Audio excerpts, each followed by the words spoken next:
मोहब्बत इलाही इंसान को बचा लेती है। अमेरिका में एक नौजवान कलीमा गो मुसलमान था। दफ्तर में काम करता था। दफ्तर में काम करने वाली एक अमेरिकन से उसको प्यार हो गया और उसकी मोहब्बत का ये ताल्लुक इतना बढ़ा कि उसने ये महसूस किया कि अब मैं इसके बगैर नहीं रह सकता। चुनाचे उसने लड़की के वालिद को ये पैगाम भेजा कि मैं इससे शादी करना चाहता हूँ। उसके वालिद ने कहा कि हमारी कंडीशन है कि हम ईसाई हैं, आपको अपना दीन छोड़कर ईसाई धर्म कबूल करना पड़ेगा, वालिदैन से ताल्लुक छोड़ना पड़ेगा, आप अपने कुल वापस नहीं जाया करेंगे, जिस फैमिली में आप रहते हैं उससे आप नहीं मिला करेंगे। आप ये सब शर्तें पूरी करते हैं तो हम अपनी बेटी की शादी आपसे कर देंगे। अपने प्यार में इस तरह पागल हो गया था कि अल्लाह के उस बंदे ने तमाम शराइत कबूल कर लिए। माँ बाप से रिश्ता खत्म, दोस्त व अहबाब से रिश्ता खत्म, मुल्क से रिश्ता खत्म और जिस कम्युनिटी में रहता था उन सब से रिश्ता खत्म, यहाँ तक कि ईसाई बनकर ईसाइयों के माहौल में जिंदगी गुजारने लगा। और उसने उस लड़की से शादी कर ली। मुसलमान बड़े परेशान, कभी कभी वो उसको तलाश करने की कोशिश करते मगर ये उनसे मिलने से भी घबराया करता। कभी कहीं किसी को देख लेता था तो दूर कतरा जाता था। बिलाखिर थक गए। किसी ने कहा कि उसके दिल पर मोहर लग गई, किसी ने कहा कि मुर्तद हो गया, किसी ने कहा कि उसने जहन्नम खरीद ली और किसी ने कहा उसने बड़ा महंगा सौदा खरीदा।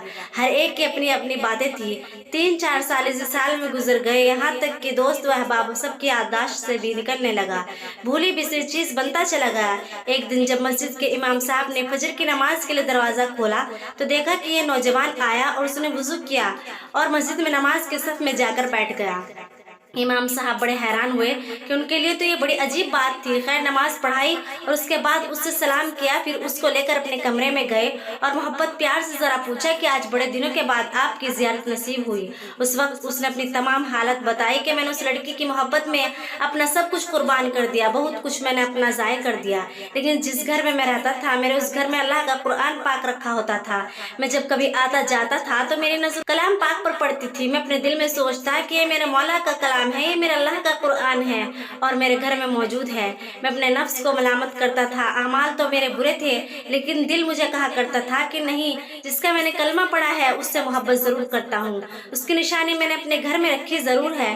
इस तरह कई साल गुजर गए। एक दिन मैं अपने हर घर हस्बे मामूल आया। मैंने हर गुजरते हुए उस जगह पर नजर डाली तो मुझे कुरान शरीफ नजर नहीं आया। मैंने अपनी बीवी से कहा कि यहाँ एक किताब हुआ करती थी। मैं कहाँ है? उसने कहा कि मैंने घर की सफाई की थी और गैर जरूरी चीजों को हमने घर से बाहर फेंक दिया है। मैंने पूछा उस किताब को भी? उसने कहा जी हाँ, उस किताब को भी बाहर फेंक दिया है। ये वहां से वापस गया और कूड़ा फेंकने की जगह से उस किताब को उठा कर ले आया। जब लड़की ने देखा कि उस किताब का बहुत ज्यादा एहसास कर रहा है तो वह भी एहसास करने लगी कि आखिर वजह क्या है। उसने कहा बस मैं इस किताब को रखना चाहता हूँ। उस लड़की ने जब देखा कि ये किताब अरबी में है तो उसने कहा कि हाँ, कोई ना कोई इसका ताल्लुक इस्लाम से जरूर है। तो उसने कहा कि देखो, इस घर में ये किताब रहेगी या फिर मैं इस घर में रहूंगी, तुम्हें इसमें से किसी एक के बारे में फैसला करना होगा। मैं कहने लगा कि जब उस लड़की ने मुझे ये कहा तो मेरे लिए जिंदगी का अजीब वक्त था। मैंने अपने दिल से पूछा कि तूने अपनी ख्वाहिशात की तकमील के लिए वह कुछ कर लिया जो तुझे नहीं करना चाहिए था। आज तेरा रिश्ता परवरदिगार से हमेशा के लिए टूट जाएगा।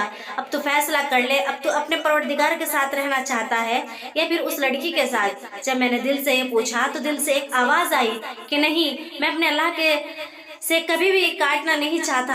मैंने अपनी लड़की को तलाक दे दी और मैंने दोबारा कलमा पढ़ा और अब मैं हमेशा के लिए पक्का मुसलमान बन चुका हूँ। इसलिए कहते हैं कि मोहब्बत इलाही इंसान को बचा लेती है। सोचिए, इतने गाफिल मुसलमान के दिल में भी के नसीहत भरे किस्से और वाक़यात पढ़ने और सुनने के लिए हसीन जन्नत चैनल को सब्सक्राइब जरूर करें और सब आपकी नियत से शेयर जरूर करें और अगर वीडियो अच्छी लगी हो तो लाइक करना मत भूलना।